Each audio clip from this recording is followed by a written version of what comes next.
bakit hindi pagbalik sa Senado, Caloocan City ang gusto mong pamunuan sana kung ikaw ay papalaring maging sunod na mayor? Dalawang reasons po yan. Una, yung aming grupo, yung Magdalo Party List, ay kung saan ako yung chairman, ay nag-assess kami whether feasible pa yung pagtakbo ng pagkasenador. Kasi nagbago na yung campaign, yung campaign politics sa Pilipinas, naging resource driven na siya eh. So meaning mas malaki ang kailangan na pondo para ma-propagate mo yung mensahe sa mga botante.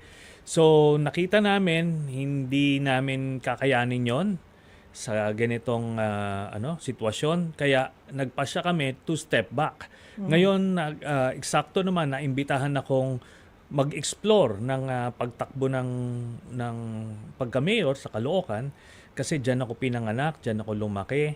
Pero pagkatapos kong gumraduate sa PMA, ay hindi ko na nalalaman kung ano yung mga nangyayari dyan sa Caloocan. So, nag-ikot-ikot po ako, nagkonsulta, at nakita ko yung sitwasyon doon. Napaka malubha po ang sitwasyon sa Caloocan. Ang dami pong mahihirap. Sa totoo lang, ang pinakamaraming mahihirap dito po sa buong Pilipinas ay nakatira sa Caloocan. At ang pinakamalalang sitwasyon sa mga mahirap ay taga Caloocan.